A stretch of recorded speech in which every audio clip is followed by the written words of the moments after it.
这烂尾楼是开发商的问题，如果没有其他公司愿意接手，我也没什么办法。怎么会没什么办法呢？季川，你可是我们村杰出的乡村企业家呀，你肯定有门路的，对吧？就是啊，对呀。哎呀，季川哥，接盘烂尾楼的价格低甜也没有关系，关键就是帮乡亲们解决问题啊。季川哥，你就帮帮大家吧。这价格呀，都好说，能解决这烂尾楼的事啊就行。这都是大家的血汗钱，季川哥，你就帮大伙想想办法吧。是啊，想想办法。想想，季川呀，你要是有办法，就帮帮乡亲们吧。毕竟这也是乡亲们的血汗钱呀。是啊。我想办法试试，只是希望不大。有没有人接手，我也不敢打保票。没事。哎呦，季川太谦虚了。那之前哪件事没帮乡亲们办到啊？啊？是啊，说不定季川还能帮我们拿回点补偿款呢。是啊。好了，大家先回家吧。这事儿我去城里问问，大家在家等我消息。行，青花姐，季川，我们先回去。好，大家先回吧。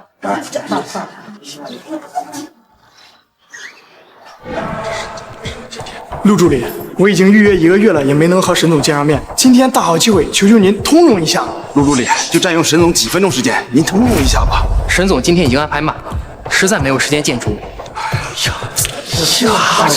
真麻烦呐！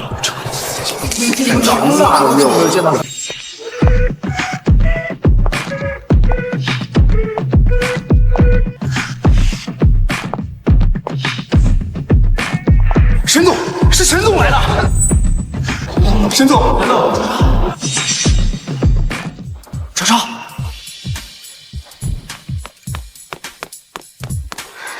季川，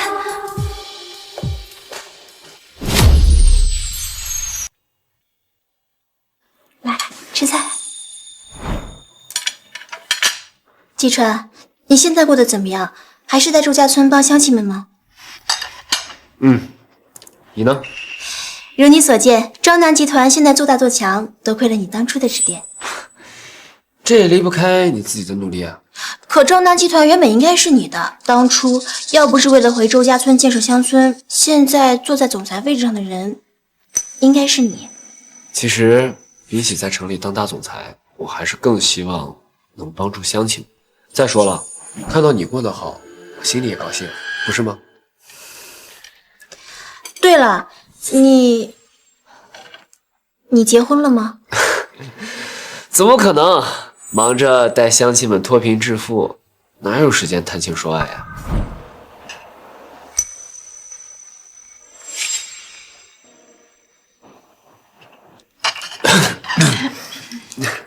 我沈总，沈总，合同拿来了。季川，你们的村子原本并不在度假村的规划之内，但是看在你是为了村子发展和我们，没什么，看在你是为了村子的份上，我已经让人把你们村划进去了。省长，真是太谢谢你了，我代表我们村感谢你。先别急着谢我，这个收购的价格嘛，因为周家村的楼是烂尾的，楼盘本身的绿化设施配套等等都达不到度假村的标准，所以我们给不了太高，每一套楼成本价100万。看在你的面子上，我再多加50万，你要从中赚多少，你自己定。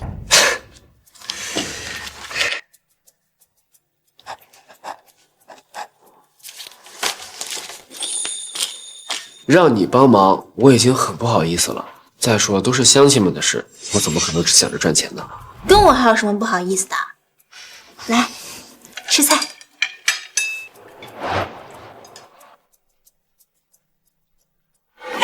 哎呦，秀娥婶儿，你儿子可是帮了我们大忙啊！收下，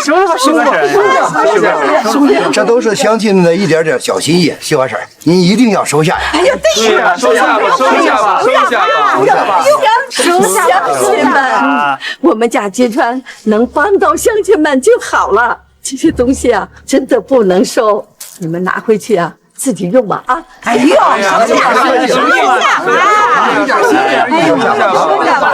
哟，乡亲们都在呢。什么？我们村烂尾楼进度假村规划了？是啊，我看其他楼盘一套赔偿200万呢，你们村要发了。我得赶紧去告诉乡亲们。哟，乡亲们都在呢。吉川，哎呀，季川，我听说烂尾楼收购的事谈下来了。哎呦，我们周家村有你，真是三生不修来的福分呐！是，谈下来了。我看呐，以后不能叫季川了，应该叫陈老板才对。来，收购成本100万，另外50万的补偿，总计150万。大家看一下，如果没什么问题的话，我们就可以去签字了。行。好了，150万，我买房子成本100万，这50万可是把我们这几年的亏损都补上了啊！是啊，100万就算是放进银行，这几年的利息也赚不到50万呢。这些钱我们拿着盖房子、买套新房都绰绰有余呀！是啊，我签。等一下，季川哥，刚刚乡亲们说你给开发商的钱是多少？补偿150万，有什么问题吗，村长？总价150万。陈季川，这合同不对吧？闺女，你这是干什么？我干什么？应该问问他陈季川干什么。乡亲们，这合同不能签。怎么了这是啊？150万，怎么能不签呢？这合同有什么问题吗？为什么不能签？陈季川，你还敢问啊？我又没做亏心事，我为什么不敢问？好啊，既然你不肯承认，那只有我来撕破你的脸。乡亲们，就是他，陈季川，吃了我们的补偿款。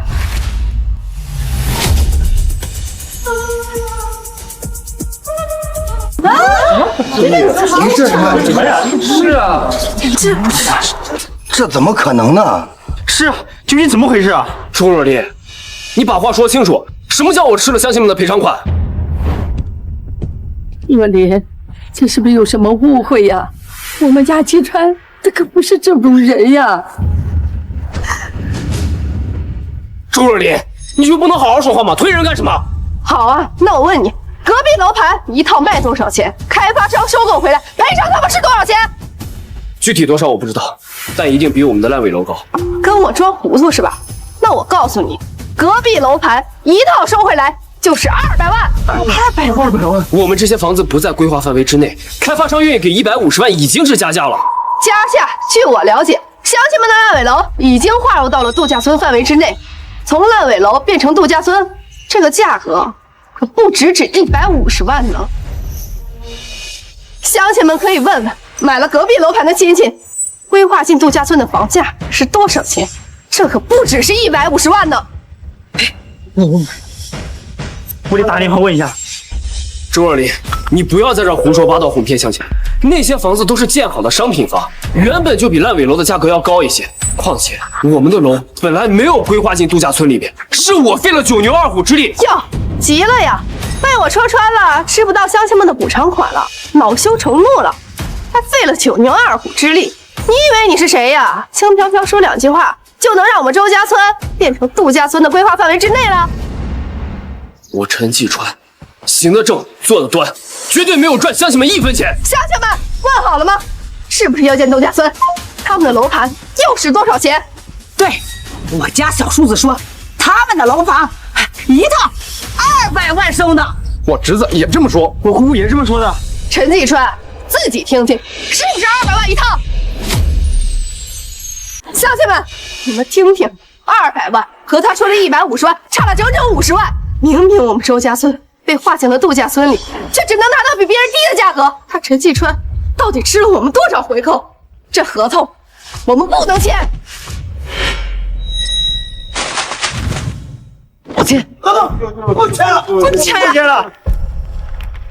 200万和150万一套的差价就是50万，我们村有20户人家，这加起来就是1000万。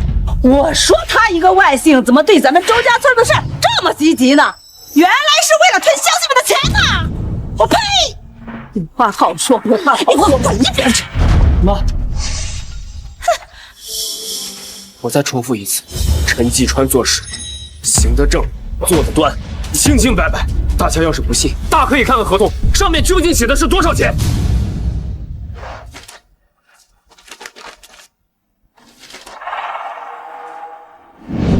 真的呀，原价100万，额外赔偿50万。合同上真的是150万，季川没有骗我们。季川呐，刚刚是乡亲们太着急了，你可别往心里去啊。是啊，我就说季川对我们周家村的乡亲一向是照顾的，他怎么会做出这种丧尽天良的事情？是吗？乡亲们，别被他骗了，这是一份阴阳合同。阴阳合同是什么？他还签了一份真正的合同，给你们看的这一份是假的。好你个陈继川，看得你长得人模狗样的，竟然这么黑心！我就说你这种外姓的不可信，一个个的心眼比头发丝还多。乡亲们不要激动，听我说，周围几个小区都是建成的商品房，小区的配套更优越，小区的绿化更是比我们小区大得多。况且我们小区烂尾了，我们怎么能跟人家比价格呢？没盖好又怎么样？我们虽然没盖好，但我们村也被划入了度假村范围之内，凭什么少给我们钱？我们就要跟别人一样的钱。不要一样的钱，你真是，你乡亲们都这样对你，陈继川，你少糊弄我们了！我看你就是想拿了钱不承认吧？就是你这种黑心的合同，我们是不会签的。好，大家不相信我，那就打电话给招南集团的总裁，让他亲口说究竟是多少钱。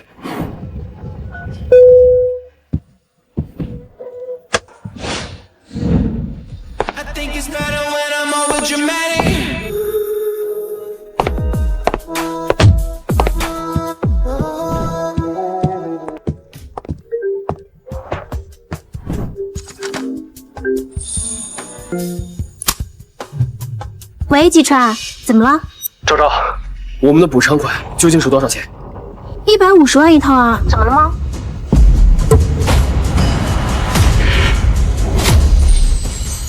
？150万一套啊，怎么了吗？没事，昭昭，我这儿还有事，先挂了。你们自己都听见了吧？我究竟有没有昧着良心赚你们的血汗钱？你不是说跟招南集团的总裁打电话吗？这昭昭又是谁呀？女朋友呀？不会是招南集团的保洁吧？你是想跟乡亲们说，昨天是跟招南集团的保洁签的合同吧？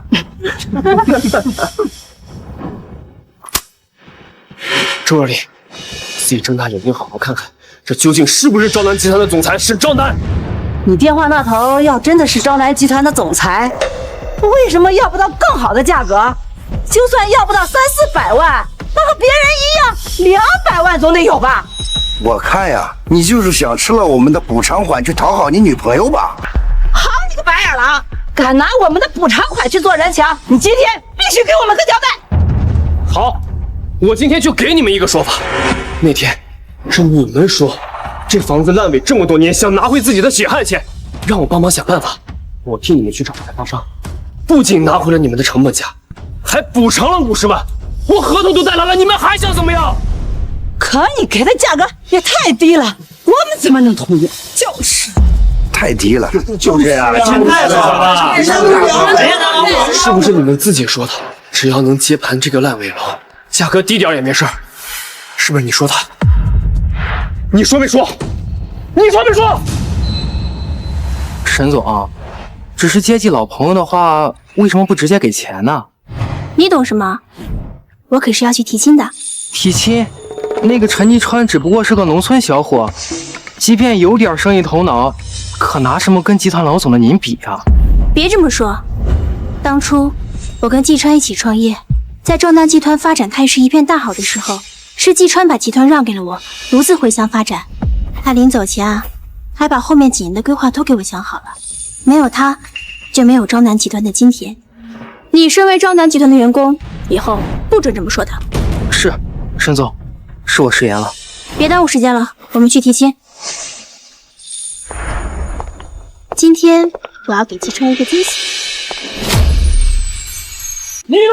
说不说？我们说的不过客气话，谁知道你还当真了，还害乡亲们亏这么多，简直是上天堂！就是乡亲们，当初朝南集团评估的时候，我们村的烂尾楼只有50万一套，烂尾的房子价格自然是要打折扣的。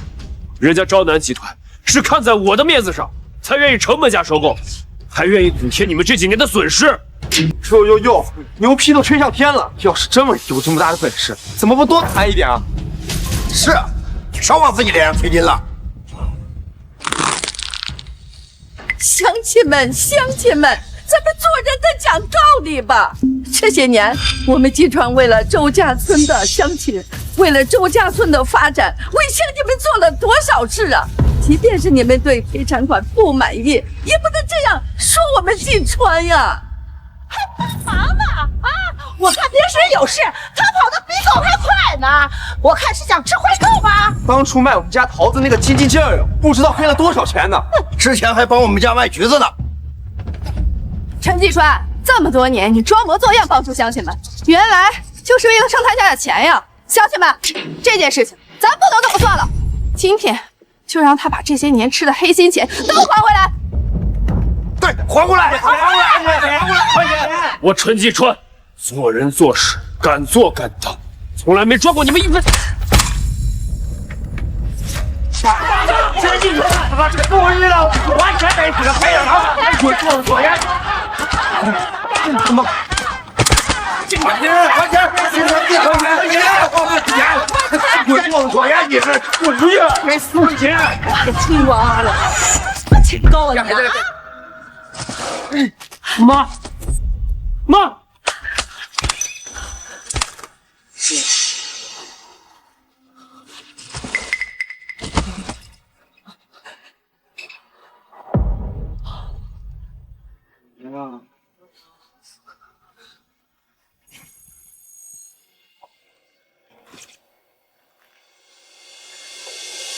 想装晕蒙混过去是吧？难道没有？把之前吃我们的黑心钱给我吐出来！快还钱！什么清高啊！初儿啊，你为他们做了那么多，他们为什么这样对我们呀？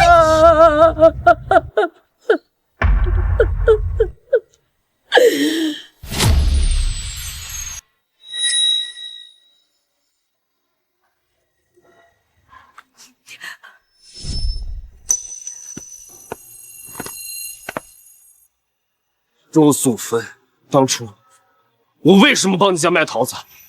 是不是你告诉我儿子结婚需要用钱？我帮你卖的比收购价还高5毛，你还有什么不满意的？那也没赚几个钱啊！你不就是想博个好名声，让乡亲们夸你呗？我博个好名声，我稀罕，我可太稀罕了。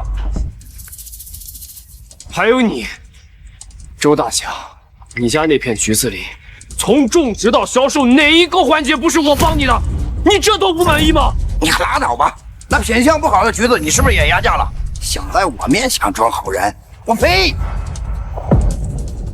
还有你，当时你嫌自己家的地偏僻位置多，我把我家的地借给你种葡萄，这么多年，我收过你一分租金吗？就你家那几亩地，谁稀罕啊？要不是我帮你，你家那几亩地早荒了。我不问你要钱就不错了，你还问我要钱？好，好啊！既然这么多年，你们觉得都是我陈继川一厢情愿，那从此以后，周家村的忙，不帮也罢。这烂尾楼，不会有人接盘。没人接盘就没人接盘，谁稀罕你来帮忙呀？都是我的错呀！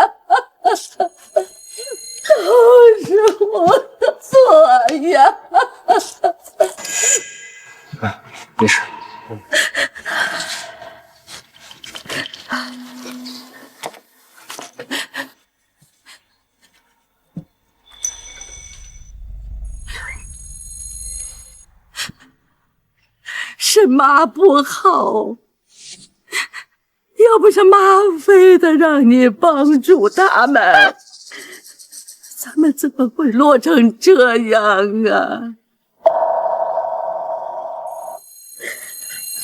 妈，这怎么能怪到你的头上呢？这件事，咱们两个都没有错，错的是这群白眼狼。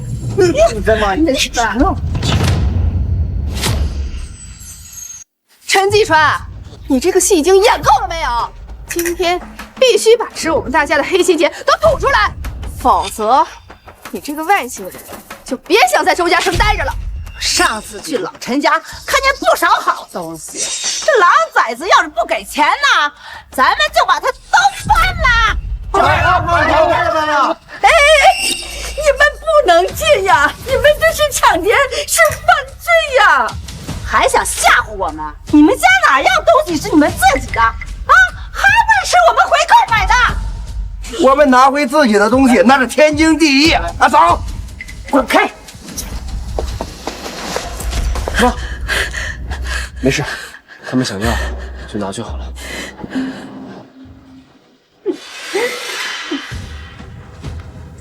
哎呦，陈继川，这些都是你欠我们的。识相的把这收购款改为200万一套，这样你们周家村还能容得下，否则就不要怪我们把你这个外姓的赶出周家村。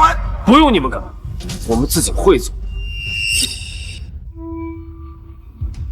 还有，关于收购款的事，你们不是想要200万吗？不是想要更多？好啊，我今儿还就告诉你，这烂尾楼以后谁也别想收购的事儿。陈继川，你说老几啊你？这是度假村规划的事儿，是你说不收购就不收购的呀？那说的呢？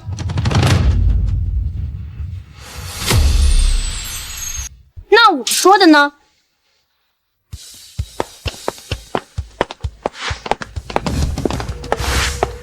赵赵，你怎么来了？季川，你没事吧？这是咋了？家里进贼了？长南，真是你呀！是我，林爷，咱们好多年没见了。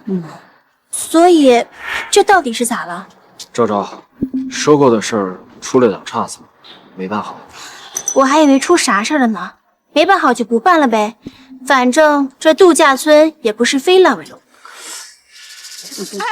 您就是陈继川说的那个招南集团总裁。沈总，您有所不知，这问题呀，真不是出在我们身上，都是陈继川的心太黑了，不然我们也不会跟他起争执。沈总，你看这烂尾楼的事儿，你跟我谈也行，我们村的事儿都是我做主。你谁呀？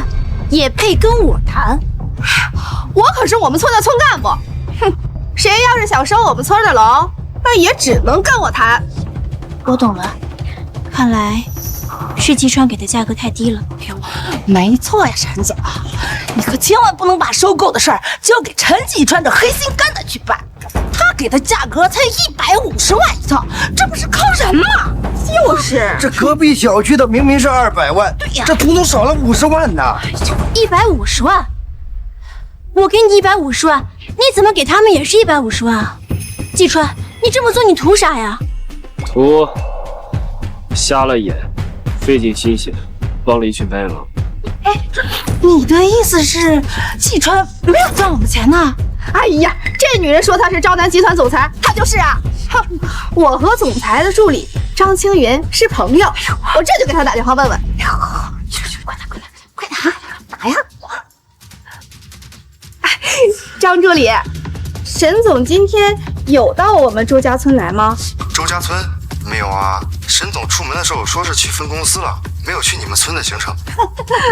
好的，那我先不打扰您了啊。你个冒牌货！张助理说了，沈总根本就没有来到周家村的行程，大家别被他骗了。张助理说了，沈总就根本没有来到周家村的行程。我看呀，你就是和陈继川是一伙的骗子。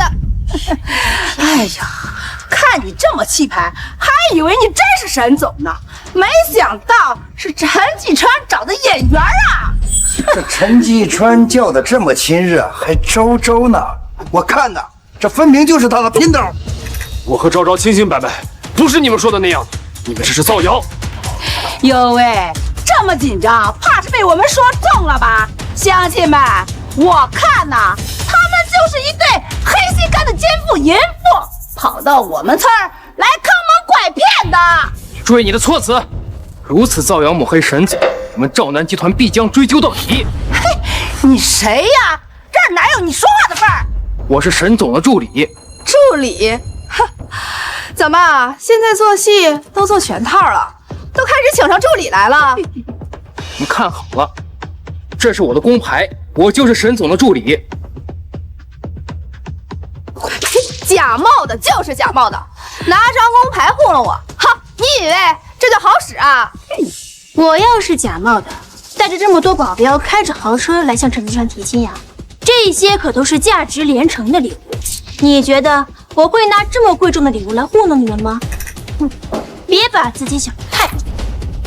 你假冒昭南集团总裁和陈继川一起吃回扣，当然用得起这些了。什么？他俩一起吃回扣？好啊，果然是外星人，联合着外人来骗咱们周家村的钱来了，你简直是黑心的鬼！周若离，昭昭好心把烂尾楼划入度假村的规划，你不要在这血口喷人，怀疑他的身份，还污蔑他骗钱。你说我是假的，你又有什么证据？张助理已经证实了，沈总呀，今天就根本没有来到周家村。既然你这么嘴硬，那我也好让你见识见识。稍后呀，我就让张助理来，看你还怎么狡辩。好啊，那你就打电话把张清月给叫过来。张特助的大名也是你随便能叫的。你们这对奸夫淫妇简直是胆大妄为，连我们周家村的回扣都敢吃，还冒充昭南集团的人，咱们千万不能放过他们。就是，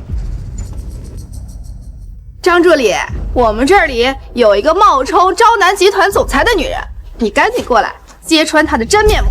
竟有人趁着沈总有钥匙出门冒充他，真是胆大包天！你等着，我这就过去。好，听见没有？沈总今天有钥匙出门，你呀就是个冒牌货。等张助理来了，你的死期就到。周若离，我劝你收敛一点，不要得罪不该得罪的人。好啊，乡亲们，你们看到了没？陈继川竟然还敢威胁我！你真不会以为找几个演员就能够左右烂尾楼的收购吧？只要是季川不想收购的楼，我们昭南集团绝不会拆一砖一瓦。哟，还在这里装模作样呢啊！都敢威胁上了。骗别人可别把自己给骗了，就你还昭南集团的总裁呢？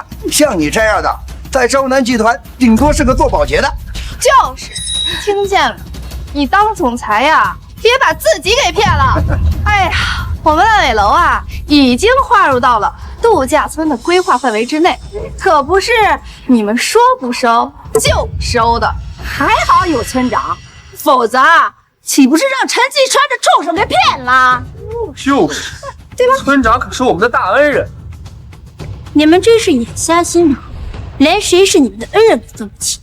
我再重申一遍，我陈继川做人做事敢做敢当，这么多年，村里的硬化路、学校篮球场、周家祠堂，哪个不是我找人修的？试问我陈继川哪里对不起你们了？陈继川，给乡亲们办事儿，那是你应该做的，还敢在这里说三道四。要不是乡亲们信任你，给你机会，这些事儿还轮不到你呢。你身为一个外星人，就应该好好为周家村出一份力，别因为一些小事儿在那斤斤计较。是啊，要不是乡亲们看中你在城里有些人脉，谁稀罕把村里的事交给一个外星人呢？你平时吃了这么多回扣，现在在这给我装模作样的，我赔！季川他没有吃回扣啊！我发誓，如果季川吃了回扣，我不得好死！我呸！你个老不死的，发誓有什么用啊？那谁知道你明天是不是就两腿一蹬了？妈，你先继续休息，这里我能处理。没错，林姨，季川，他能够处理好的，我扶您进去休息。走干什么呀？哎呀，个词儿啊！陈继川，你别想继续吃我们回扣。一会儿呀，张助理就来了，带我去看沈总。我一会儿亲自跟沈总谈价格，给乡亲们谈个200万。好啊，好啊！200万，你们真是狮子大开口啊！烂尾楼的成本才100万，我们兆南集团的专家评审组去调研，评估你们的价格更是只有80万。200万，你们真是狮子大开口啊！烂尾楼的成本才100万，你都说了成本100万，那我们要200万怎么了？啊，别人都这么要的。你个冒牌货，少在这儿胡说八道！兆南集团这么大的公司，怎么可能这么抠门呢？抠门？我们兆南集团的专家评估组去考察，评估下来，一套烂尾房的价格最高也就80万。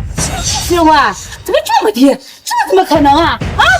你说80万就80万啊？你一个陈继川请来的演员，还想用低价骗乡亲们签黑心合同？没错，他一定是在骗子。还好村长吴健一下子拆穿了他的阴谋。你们执迷不悟，以后会后悔的。后悔？后悔什么？我告诉你，我们烂尾楼的收购价格是200万，少拿80万，150万糊弄我们。到底是不是糊弄？等张群来了就知道。还装呢？啊！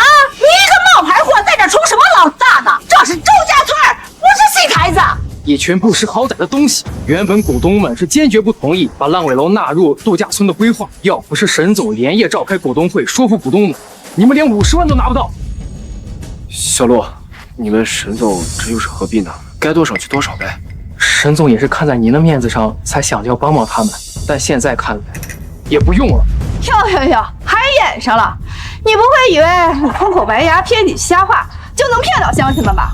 我告诉你，张助理马上就来了，我看你还怎么编！好呀，我倒要看看他张青云敢不敢追究沈总的责任。还在这装呢？啊！助理，等会儿张助理来了，你可要给大家谈个好价钱呀！那是当然。是谁胆敢冒充沈总？是谁胆敢冒充沈总？哎呦，张助理，你可算来了，就是他们，一个呀胆大冒充沈总，一个呀拿着你们兆南集团收购烂尾楼的事情来吃回扣。就是你在我们兆南集团的项目上吃回扣，真是好大的胆子啊！其他楼盘的价格都是200万，就我们的楼盘是150万，这不是在我们中间赚差价是什么？他还说和你们沈总认识，哼，我看呀，他就是撒谎都不打草稿。你算是个什么东西？一个不知道从哪里来的臭乞丐，也敢冒充我们沈总的朋友？乡亲们，我们兆南集团收购楼盘价格是200万，他说的价格是假的，我在兆南集团更是没有见过他。陈继川，我们张助理都没见过你，不会你的合同也是假的吧？好你个陈继川，原本以为你只是吃大家回扣，没想到你居然还假冒沈总的朋友。你个黑心肝的东西，枉我们把烂尾楼的事情交给你，你竟然敢欺骗乡亲们！张助理，你可赶紧联系兆南集团，惩治这2个骗子，省得他们在外面拿着你们的旗号招摇撞骗。哼，这可是对兆南集团的不敬，对沈总的不敬，更是对您的不敬。我才不是什么骗子。这个是你们沈总给我的收购合同，你一看便知。公章都有，难道合同是真的？可我怎么一点消息没听到？不行，打电话问问。谁知道这份合同是真的还是假的？万一你伪造我们兆南集团的公章，拿假合同来招摇撞骗呢？绝不可能！你要是不信，大可以回集团调查一下，这个究竟是不是真的。为了你个小喽啰，我还不用回公司，公司的合同都有归档备份，我打电话一问便知。查一下有没有周家村楼盘的收购计划、度假村规划。周家村的没有啊，最近度假村规划也没有新的合同啊。集团根本没有你这份合同，把这个伪造合同的家伙抓起来。我就说他就是个骗子，张助理，你一定要好好教训一下。这份合同真的是和你们沈总签的，我没有骗人。哎呦，居然连合同都是假的！你这黑心肝的白眼狼，张助理，你可一定不要放过他！好你个白眼狼，看我打死你个白眼狼！把这个骗子给我抓进派出所！等一下，你们沈总现在就在屋里，你直接问他，就知道合同是真的假的了。沈总今天明明去谈合作了，怎么可能在你们周家村？少在这里拖延时间，带走！你们沈总真的在里面，不信你可以给他打电话。张助理，你还跟他废什么话呀？我怕呀，直接给他送去派出所。是啊，那个屋里就是一个女骗子，哪有什么沈总啊？他真的是沈总，才不是什么骗子。好啊，我现在就给沈总打个电话，我看看房间里面是不是他。要是不是，我连里面一起收拾。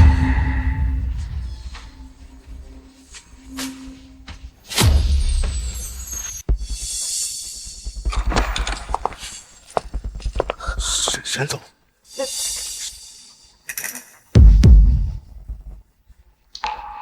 张青云，你刚刚说什么？要教训？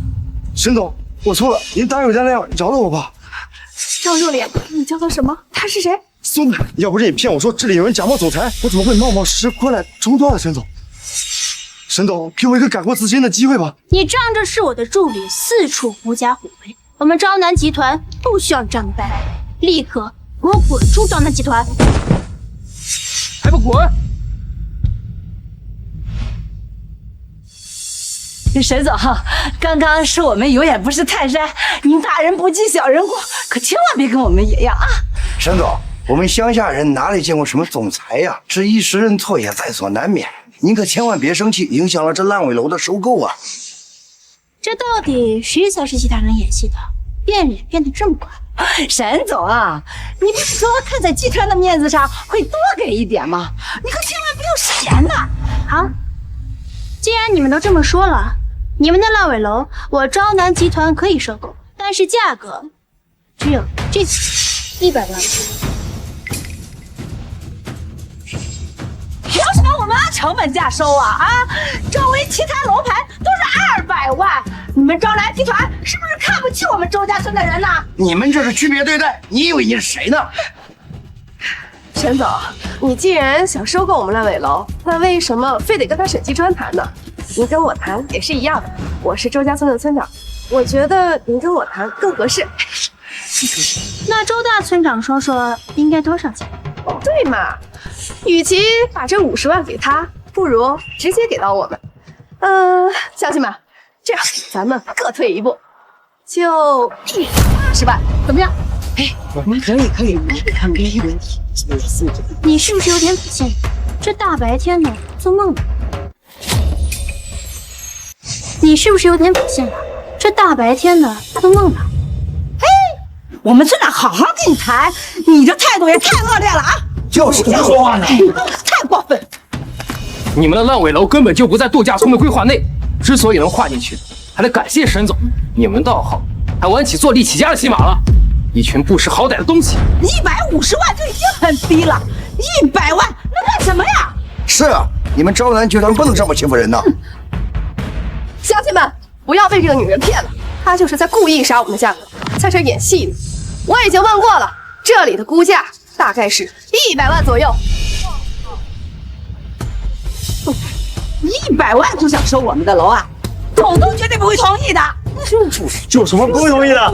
坚决不同意，绝对不会同意。昭昭，连累你了，都怪我，为了这群白眼狼，给你找了这么大的麻烦。没关系，这不是你的错，你别自责。100万是昨天的价格，今天别说70万、80万，我昭南集团绝不会收你们任何一方浪费。你把我们当什么了？70、80万，打不了瓜子呢。150万我们都不肯答应收购，低于200万我们是不可能签这个字的。沈总要是觉得价格高，可以选择不听。到200万是今天的价格，明天呢就是250万，后天就是300万。还是我们村长聪明啊！不愧是大学生，我们就不同意，1天一个价。今天200万，明天250万，后天300万，我们越拖越值。值钱呢。对，咱们一天一场，看谁先受不了。村长，那万一我们之中出了公贼，贪图开发商低价，被他们逐客击破，可怎么办呢？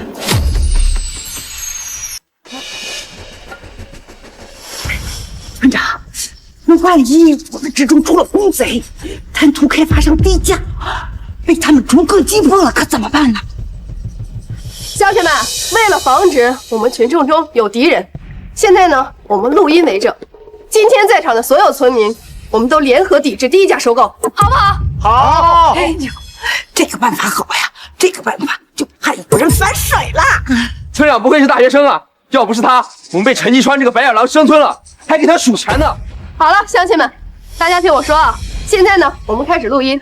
像我这样，我是周若琳，我同意低于200万绝不签字。我来，我是周素芬，我同意低于200万绝不签字。我是周大强，我同意低于200万绝对不签这个合同。我也同意低于200万绝不签字。我也同意低于200万绝不签字。我也同意低于200万绝不签字。我也同意低于200万绝不签字。沈总，这可是乡亲们的心声呀！这价格你还是趁早认下吧，别等到价格太高了后悔啊！乡亲们的心声，这很好啊。你阴阳怪气什么呢？还在那嘻嘻哈哈的。我们周家村可没在跟你开玩笑，赶紧把价格认下，省得你以后笑不出来。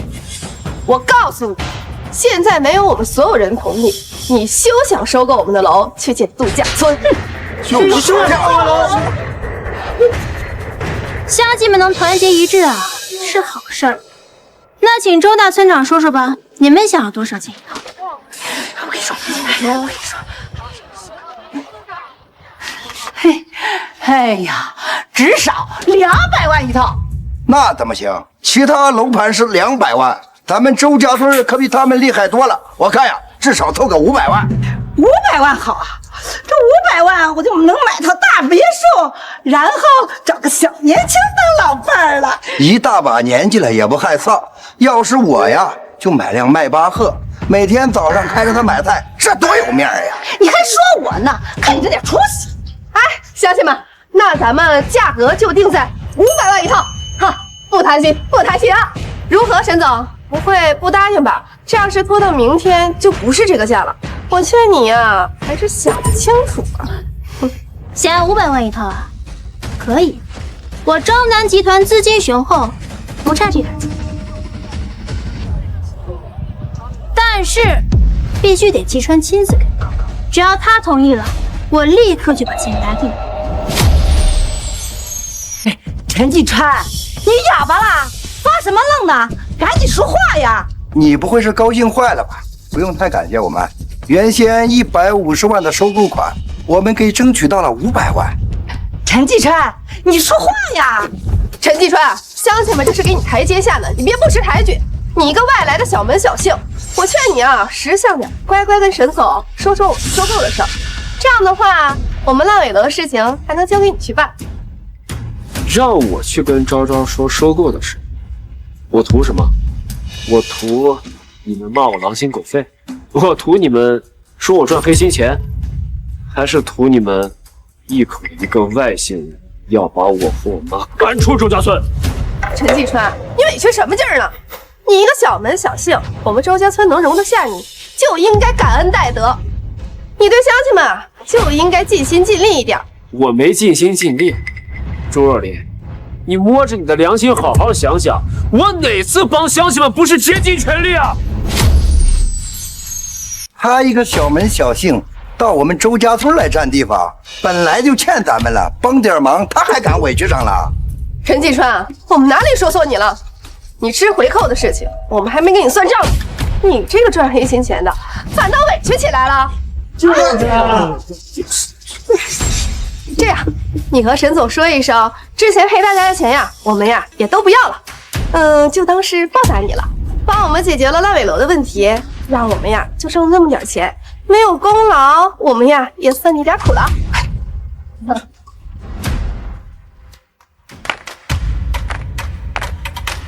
说得好啊，说完了吗？陈继川，你这什么态度？乡亲们让你去说，那是给你这小门小姓出头的机会。你就应该帮我们，这么多年帮我们这么多回，你还差这一回吗？我们是一个村的，我们也是你的长辈，你凭什么不帮我们啊？啊！我们让你帮，我们看得起你。就是这说话呢。行了，既然乡亲们都这么恳求了，那我就帮你们跟昭昭说。哎呀，这样才对嘛！啊！昭昭，只要我陈继川还有一夫妻在，我就不会让昭南集团的任何人收购周家村任何一套烂尾楼。这份合同我就此作废。你干什么？你干什么？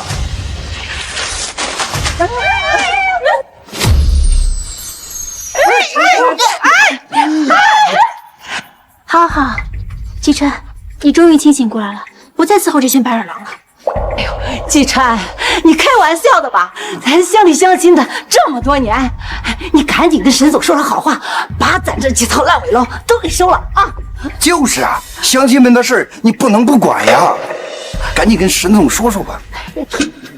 刚刚还是外姓呢，现在就乡里乡亲起来了。你们说的对，我这个小门小姓就是这么狠心。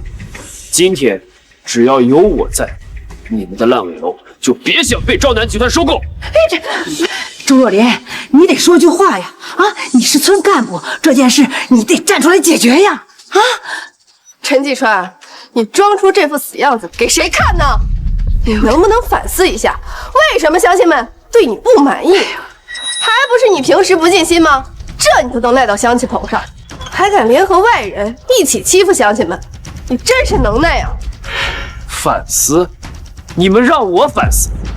难道不是你们生米恩，斗米仇，少拿一点就恩将仇报吗？我们恩将仇报？陈继川，你一个外姓来的，就应该尽心尽力帮助乡亲们，竟然还敢挟恩图报，你简直就是没有良心！难怪乡亲们都不待见你。好，好，好，这一切都是我一厢情愿。我贱得慌，我热脸贴你们冷屁股。从现在开始，周家村的任何一件事都不可能再管了。陈继川，你还没有认清形势吗？是你吃回扣，联合外姓人打压乡亲们，你就应该赶快求沈总收购烂尾楼，好赎清你吃回扣的罪孽。这里是周家村，不姓陈，你不去求沈总，不怕乡亲们以后传你的金羊骨吗？不怕乡亲们把你这个外姓给赶出去吗？对，赶出去，用不着你们赶人。我和我妈这就搬出周家村，从此以后，我们母子与你们再无干系，度假村的规划更与你们无关。陈继川，你闹什么脾气？又把自己当成很重要的人吗？到了城里，你以为还有像我们周家村这样帮助你的人吗？别做梦了！陈继川，这里没人在乎你的去留，只要你把乡亲们的事情办好了，之前你吃回扣的事儿，我们就不追究了。好啊，陈继川，你敢打村长？你个外姓的好威风啊！你们周家村的人没有资格追究我，现在就从我家里给我滚出去！继川让你们滚，没听清吗？我们昭南集团绝不会收购你们的。你们既然想要更高的价格，那就去找人收拢收。沈总，我敬您是集团总裁，叫您一声沈总。您那么有钱，就不能帮乡亲们个小忙，收购烂尾楼吗？你就那么自私吗？不过举手之劳，这都不肯帮，还说大老板呢？我看你们这种公司迟早要倒闭。就是啊，你有没有点格局呀？大方一点，这么点小钱就计较呀？你们公司还想赚钱呢？我看呀，不成了。哎呀，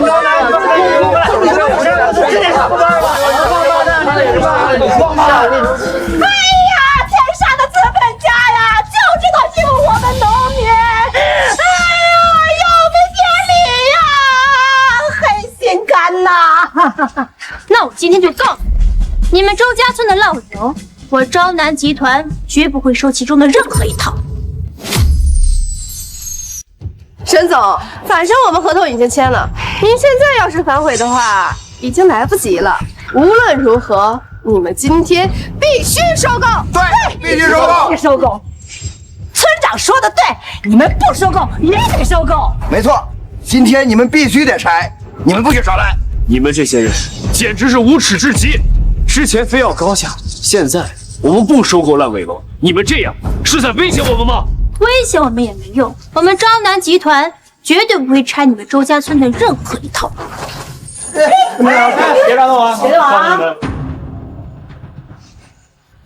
沈总，你话不能这么说吧？咱们可是签了合同，你要是不收购，那可是算违约的。沈总，你话不能这么说吧？咱们可是签了合同，你要是不收购，那可是算违约的。对，你要是不收购我们的楼，我们就告你违约。哎呦，到时候这违约金可不少啊！买套市中心的新房啊，都绰绰有余啊！都是赚钱，违约金还翻倍呢。买了新房还可以买豪车呢。好啊，既然你们有合同，那把合同拿出来。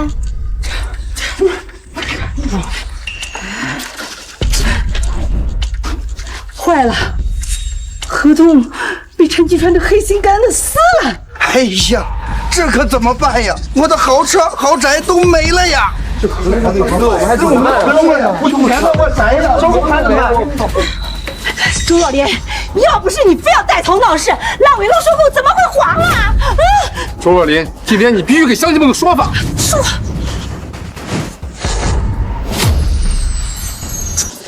这收购的开发商又不止他们昭南集团一家，我们找别的开发商收购烂尾楼也一样。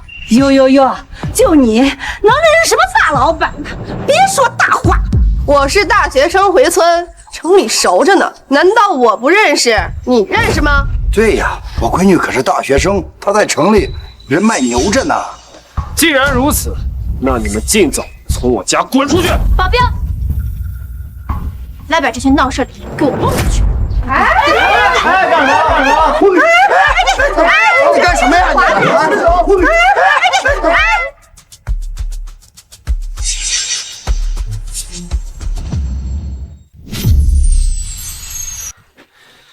昭昭，对不起，你交给我的任务，我给办砸了。嗨，这有什么好对不起的呀？那是他们那些人咎由自取，跟你有什么关系？好了，别管他们了，你明天到集团找我一趟，我有事找你。好。对了，我今天来找你，是为了提亲的事儿。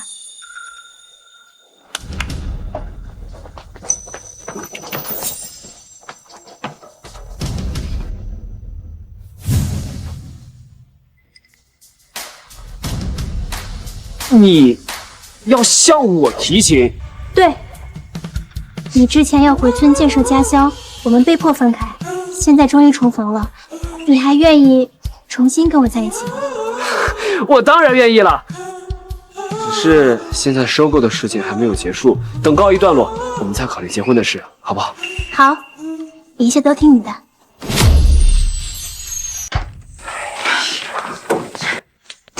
陈继川这个白眼狼，竟然敢联合那个女人一起赶我们！哎，这开发商要是不收购我们的烂尾楼，可怎么办呢？我们还指望着赔偿款换大房子呢。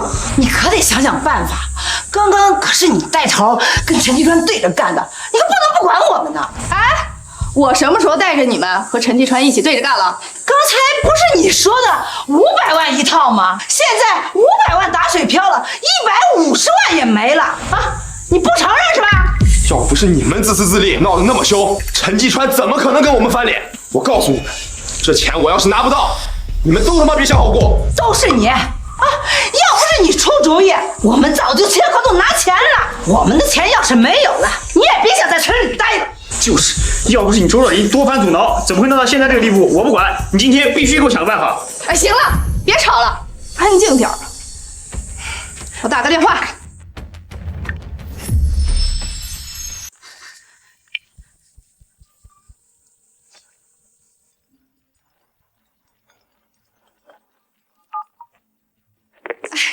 喂，张主任，我是周家村的村干部周若琳的。我有个事儿想咨询你一下，就是我们村的那个楼盘不是刚好划入到度假村的规划范围之内吗？我想问一下，你关于这个收购的事儿，就是除了招南集团公司，还有没有其他公司有能力能够收购我们楼啊？你们的楼呢是烂尾楼，本身开发价值就不高，这数量又多，除了招南集团，没有人有这个资金收购你们的楼。哎呀，这下可完了，得罪了招南集团，谁还收咱们的烂尾楼呀？就是周若琳，要不是你非得去找陈继川的麻烦，我们怎么会得罪陈总？我不管，你必须得想个办法，把我们的收购款给弄回来。就是把钱要回来，弄回来。行了，你们都别吵吵了，打着电话。哎，张主任，我们这都是农民，你别说些弯弯绕绕的话，你给我个准信儿行吗？我们这个楼能拆吗？你们也别着急，不出意外，应该还是会收一个楼盘做度假村的。好，哎，张主任，谢谢您啊。改天我请你吃饭啊。哎，好，回见。那怎么样啊？张主任怎么说？人家张主任说了，提交的度假村规划还差一个楼盘，这招南集团呀，最后还是得收购我们村的楼。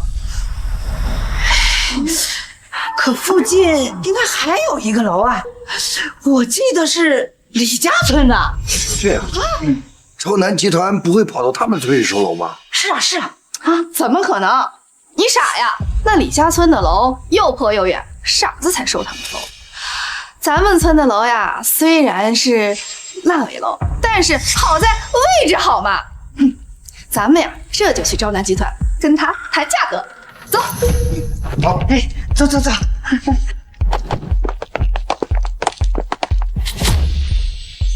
季川，这是李家村的承包合同。他们的楼虽然偏远一些，但是刚好跟之前规划的区域连在一起。之前周家村的楼没让你承包成，这一次啊，李家村的楼就交给你承包。好，这次我一定给你办得漂亮。不过度假村上报的数量确实少一个楼，如果李家村那边不同意，恐怕你还是得收购周家村的烂尾楼。放心，我一定不会让烂尾楼被收购的，你放心。陈继川，沈昭南，出来！滚出来！沈昭南，滚出来！你们不是看不上招南集团吗？还来干什么？陈继川，别装了，我们呀是来跟你谈价格的。刚刚张主任已经告诉我们了，你们招南集团必须收购一个楼盘。谁给你们的自信？我们收购楼就一定得是你们周家村的？没收的只有周家村和李家村的楼，难道你放着更近、更大周家村的楼不收，跑大老远去收李家村的老破小？就是，大家都是乡里乡亲的，你就多给点收购款，之前的事就算了。喜欢做白日梦，回家做去，别在这儿打扰别人工作。陈继川，你什么态度？别磨磨蹭蹭的！我告诉你，赶紧把价格谈一下。这价格嘛，不能比别人少，至少要300万。周若琳，你们村就没有被收购？别在这儿狮子大开口！装，继续装！赶紧把300万的合同拿出来，乡亲们还准备拿钱回家呢。对啊，乡亲们都等着拿钱回去了。您要是再拖延时间，那可不止300万了，我们要500万。咦，这合同是不是我们的？赶紧拿过来，让我们签。不是。你给我拿！你们别乱动！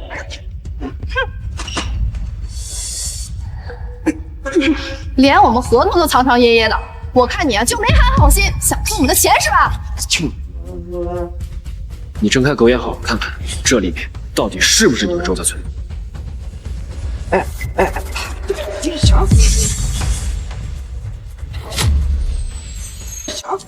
陈继川，你发什么疯？明明收购的是我们周家村，凭什么换成李家村的？就没有人要收购你们周家村的楼，500万，更是别想了。你可是我们周家村的人，你想胳膊肘往外拐啊？胳膊肘往外拐。当时你们赶我出来的时候可不是这么说的。收购的事也是你们自己不要的，怎么赖到我头上了？反正我不管，你是周家村走出去的人，必须收购周家村的楼。你们周家村的楼，我是一套都不会收。你们别在这儿痴心妄想。陈继川，你就装吧，你根本不是昭南集团的人，也没有资格替昭南集团收购我们的楼。我没资格，我是昭南集团创始人，怎么没资格？你少在这里招摇撞骗！谁不知道昭南集团总裁、创始人是沈总？那是他和他大学男友一起创办的，跟你这个骗子有什么关系？就是啊，你不会以为自己跟沈总谈了个恋爱就可以取代人家前男友的位置吧？啊！哎呦，真是搞笑！我们周家村怎么出了你这种销量？你们要是不信，那我叫昭昭下来，你们一问便知。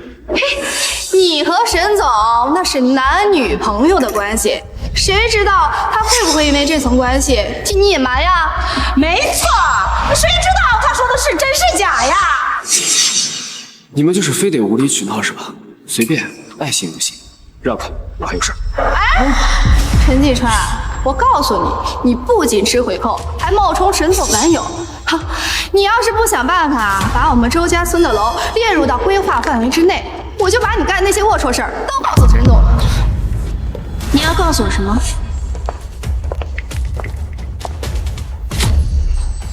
沈总，这就是你的不对了。虽然我们都是农民，有些事情不太懂，但是你也不能这么样把我们当傻子忽悠呀！为了讨好你的亲亲小男友，以权谋私，把原本属于我们村的度假村指标给了其他村。原属于你们村的度假村指标，周若琳，你真是好大的脸啊！谁告诉你度假村的指标一定是你们村的了？难道不是吗？嗨，乡亲们，咱们刚才给发改委的张主任可都打过电话了，度假村提交的收购楼盘还差一个，而我们村刚好离其他度假村区域最近，你不收购我们楼盘，偏偏跑去离最远的李家村收购，你不是以权谋私是什么？周若琳，你起码算是个大学生，能不能不要每天做梦？昭南集团原本定的就是收李家村的楼，要不是看在我的面子上，怎么可能敢收你们的烂尾楼？你他妈的在做梦呢！我们村明明离得最近，原定的怎么可能是李家村的楼？哎，你以为你是谁呢？昭南集团这么大的公司，难道是看在你一个总裁情人的份上，才愿意收购我们村的楼的？真是笑掉了大牙！这本来就是该收购我们村的。够了！既然你们不死心，那我就告诉你，季川原本就是昭南集团的创始人，这家公司能有今天，全是季川的心血。当初要不是为了你们，为了周家村的发展，今天坐在总裁位置上的人就是他。我劝你们还是死了这条心。无论如何，我是都不会收你们村的楼的。哎呀，季川哥，既然你都是昭南集团的创始人了，那你这么大人物，收一下我们村的楼，应该不是什么难事吧？就是啊！哎，季川啊，婶子可是看着你长大的啊，你可不能不管婶子。价格嘛，最好再高一点，也不枉我这么多年照顾你们家呀。照顾？你什么时候照顾过我们家？这些年不都是你们在吸我们家的血吗？季川，你这么说话可是伤了乡亲们的和气了。都是一个村的，有什么事过不去的？您这么大的人物，更应该心胸宽广点，就收了我们村的楼吧。就是，季川哥，你看你这么有出息，哎，我们大家伙可都为你高兴的。你看你也是村里培养出来的，那回馈一下村里也是应该的嘛。我是我妈，我老师培养出来的，关你们什么事啊？别说回馈，我没让你们把这么多年吸的血吐出来，已经算是仁慈。看着没，这集团创始人又如何？还不是因为个人恩怨，不肯收我们的楼？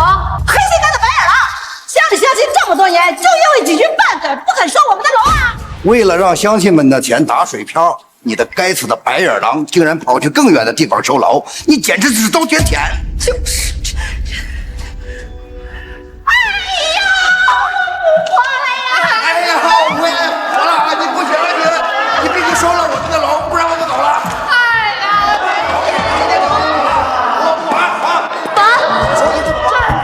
赶出去！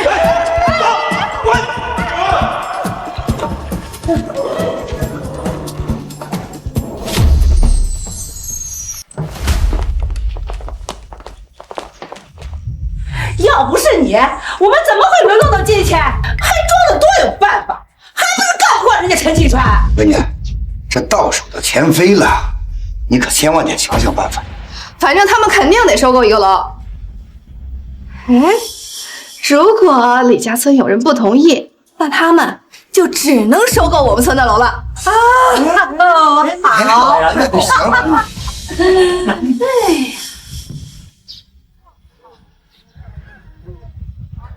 陈先生，我们李家村条件不好，招待不周啊。没关系，收购的事李村长都和大家说了吧？说过了。我呢，承包了度假村项目的一小部分，负责收购楼盘。你们的楼也在规划范围内，收购价是100万一套，你们的成本价是80万，招南集团会给20万作为补偿。大家看还有什么问题吗？当然没问题，能收购我们已经很开心了，赶紧来签合同吧！签合同！你们李家村不能签，不能签，不能签！你们啊，可别被他骗了，他什么100万？你们知道吗？其他楼盘的收购价格那可是200万，他呀一套房子硬生生吞了你们100万。周若琳，你又来搞什么鬼？我只是替乡亲们揭露真相吧？怎么这就急了？你个周家村的，老我们李家村逞什么威风？要不是陈先生，我们的楼盘还不能被收购呢。你在这儿诋毁陈先生，你谁呀你？就是我们李家村的楼那么远，能拿到这个价格已经很公道了，还想怎么样？你们这一群蠢货，自己的楼被贱卖给骗子，还给人数钱呢！咱们李家村的楼，相比较于其他楼盘，在各方面都会差一些。招南集团只能最大限度给予大家补偿。大家可以看合同，这上面有集团的评估报告。我只收取了大家后续开发的一点点费用，没有赚多的钱。有什么问题随时可以问。你们自己村的人贪心不足，以为我们李家村的人跟你们一样白眼狼啊？就是陈先生这么多年为了周家庄穷尽心血，却不收你们1分钱，你们竟然这样对他，真是好心当成驴肝肺呀！我好心帮你们，你们反而倒打一耙，不识好歹，是不是？还骂我！好，这简直是东郭先生与狼呀！我们知道自己房子值什么价格，李家村的人不是贪心不足的白眼狼，不像你们不知感恩，竟敢带人来羞辱陈先生母子。你们口口声声骂陈先生是白眼狼，是骗子，我看你才是最大的白眼狼，诈骗犯！200万本来就是我们该拿的，凭什么人人都是200万，只有我们是150万？哼，倒是你李婷婷清高啊，100万一套都敢卖，哎呦，真是让人笑掉大牙呀！你怎么跟我们村长说话的？我们村长一心为了李家村的未来着想，你竟敢在这里诋毁他！你这个狼心狗肺的东西！乡亲们，我们把这些白眼狼赶出去！赶出去！走！快赶紧，快走！快走！走！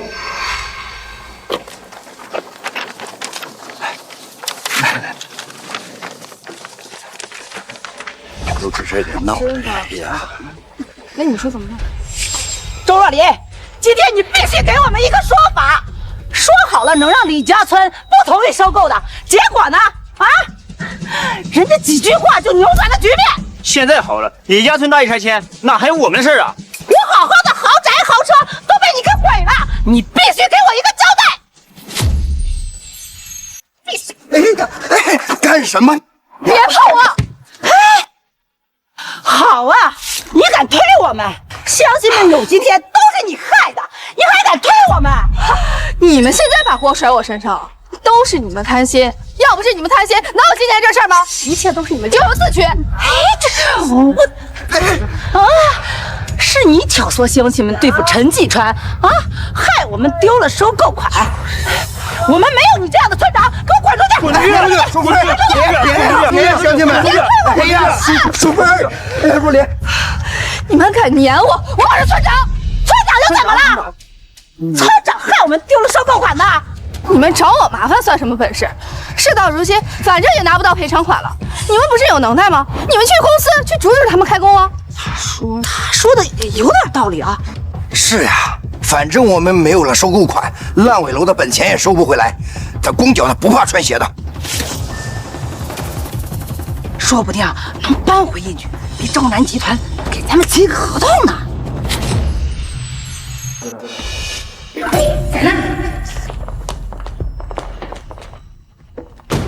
你们又来干什么？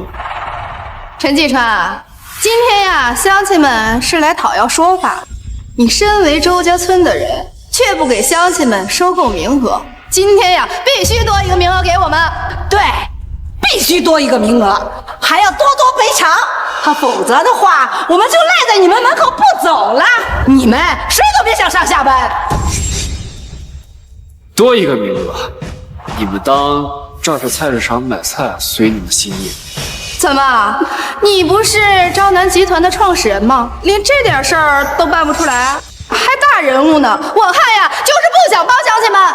对，收购名额早就报上去了，招南集团也不可能因为你们这群狼心狗肺的东西加名额，你们就死了这条心吧。好啊，那我们今天就赖在这儿，来，把门给我堵上，看你们招南集团受不受得住。没错，我们拿不到收购款是绝对不会倒的。陈继川，你立刻打电话上报新名额，不然的话呀，我们今天就不单单是堵大门这么简单了。我们稍后呀还会进去，让你们员工没办法工作。拿这种事威胁我们招南集团还没那么容易妥协。陈继川，给脸不要脸是吧？来，乡亲们，把门给我堵死了，堵死了！我看他们招南集团能耗到几时？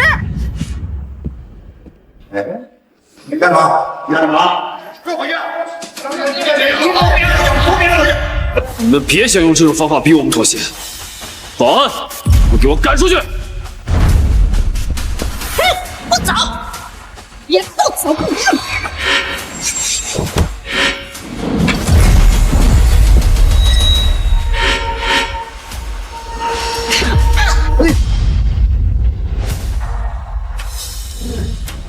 苏菲！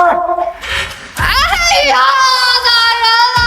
招南集团打人了呀！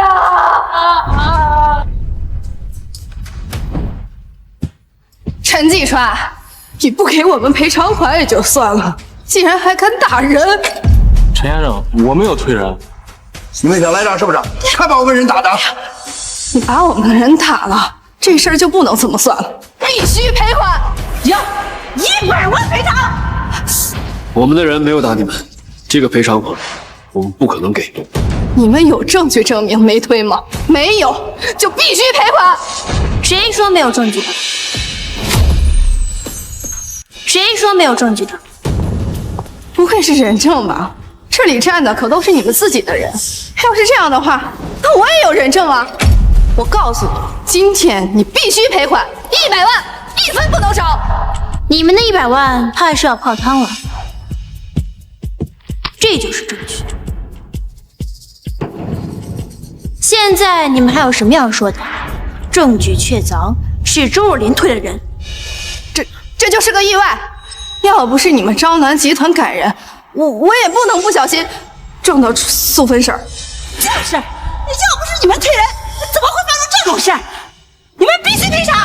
哎呦，周若琳跑到这里来招摇撞骗、搞敲诈，立刻报警，把她给我抓起来！乡亲们，他们害我们拿不到收购款，还用报警威胁我们，这个事儿千万不能就这么算了。哼，不就是个破公司吗？给我砸！都是他们把我害成这样的，今天不把这里砸个稀巴烂，我都不姓周。招南集团这么大的公司，遍地都是宝贝。等会儿我们砸的时候，兴许还能顺回去一件呢。来，砸着！保安，拦住他们！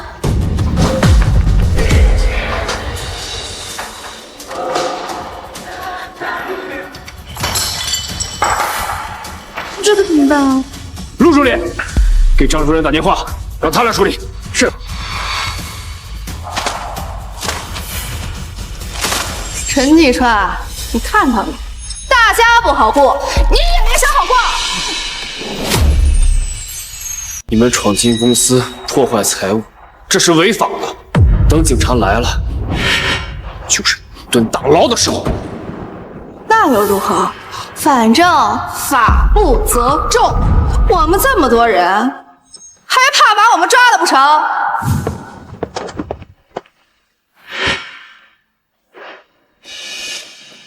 谁说都不能把门都抓了。